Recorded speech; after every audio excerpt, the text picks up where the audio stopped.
What's up everyone, we're back with another video, and in this video I'm actually going to be breaking down what is the best type of online trainer slash coach for you.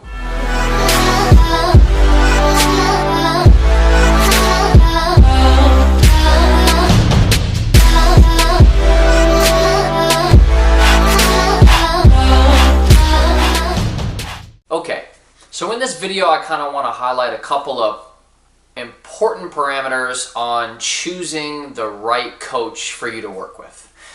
And I want to start with the first most important thing that I believe a lot of people think is factual, and that is if the trainer is in really good shape, they must know what they're doing and they must be a great trainer. Any true fitness professional will tell you that that is by far the worst way to gauge the effectiveness of a trainer. Okay? And I'll explain a couple of reasons why. Whether or not this person is a natural athlete or not, you can guarantee that they have really good genetics. Okay? So just because this person was able to develop a lot of good quality muscle over the years doesn't mean that he has optimal training capabilities for you. You know, for example, they might follow a type of eating regimen that's not realistic for you, or the amount of, I guess, cardiovascular exercise they're able to do on a daily basis because of their job. There's just a lot of different factors that would play into that role. So first and foremost, we cannot gauge the effectiveness of a trainer by the way they look. Is it a plus? Sure, of course. And I believe to most people, or maybe not most, but a lot of people would view a certain physique they like on an athlete or a so-called trainer and would say, wow, I would love to look like that. Let me train with that person. Maybe they can help me look like that. You know, so that's kind of the first misconception, okay? The next one is it important to have a personal training certification, okay? This is kind of a controversial subject, and I'll just start off by saying this. There is no gym that I'm aware of, at least in the United States, that would accept liability for you to train their clients without having a nationally accredited certification. Okay, so that pretty much handles the liability side of it. And in my personal opinion, it's absolutely essential, and I'll give you a couple of reasons why. When I first got hired to sell personal training, this was many, many years ago, I did not have a certification, though I was given X amount of time to get a certification. Was I able to take people through basic exercises and, you know, kind of help them eat clean or whatever the case is, just from the general knowledge that I had received from, you know, a couple of different mainstream magazines, or just I've learned over the years? Sure, but it was not optimal.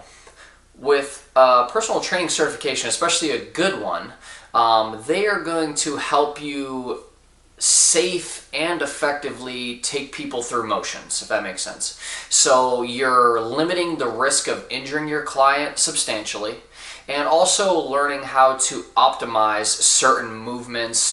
So I would say it's absolutely essential when choosing a online trainer or coach. Let's make sure they at least had the mental capacity to pass a proctored exam to even say that they're somewhat qualified to train you optimally.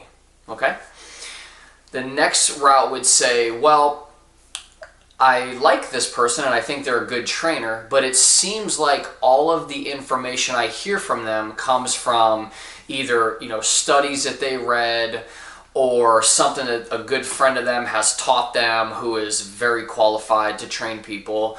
You know, how do we view that person? And in that aspect, I would just say it comes down to your own personal preference. You know, you definitely can learn a lot from somebody else. Inevitably, that's all that's happening when you get a training certification, is you're learning from somebody that wrote a book and, you know, how to apply it. So I would say it's very similar. I would just say that you would also want to make sure that this person has a fair amount of experience. So that would be my next route to take, would be Education is first. That's extremely important just to make sure that they are making the proper changes for you during the training program.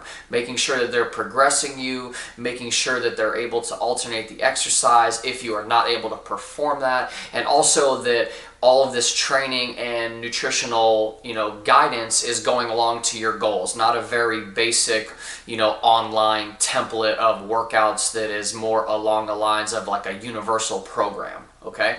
So the next would be, how much experience does this trainer have, okay? How many successful clients, how many good testimonials that are legit, and how many lives has this person changed? I think those are really important. So I think a big mixture is finding somebody that is educated and also experienced, okay?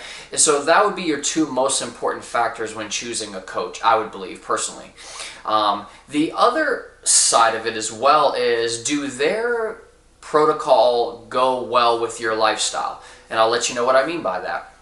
You have a lot of coaches that are on the clean eating type of dieting and everything like that, which would be very structured meal plans, typically eating every 3 hours, whatever the case may be.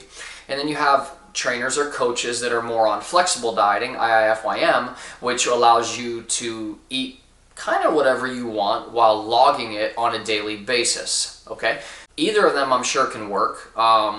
My preference would be flexible dieting. I believe has a much higher success rate long term. I believe that most individuals do not want to eat the same foods every day for years on end, but there's people that don't mind it, but I would say a small percentage. Okay, so I think the next thing when deciding on which trainer is good for you is make sure that their beliefs are going to work well with your lifestyle, if that makes sense. And then also do your own research on them. Do you know anybody that's worked with them? Do you like what they represent? Do they seem passionate about it? Or are you just going to become another, online client number 1032? It's really hard determining who is best for you. So the overall point of this video is to make sure you do your research. Definitely make sure they have some education backing up their claims. Make sure they have a good amount of experience with success stories. And thirdly, make sure that their beliefs and protocol are going to be realistic for you to follow. Because if not, how would it work? So hopefully this video brought some light to the subject. I know this is probably a very common question, and a lot of people just don't know, who to select when they do want to start working with a trainer. So please feel free to subscribe, and much more videos to come. Thanks.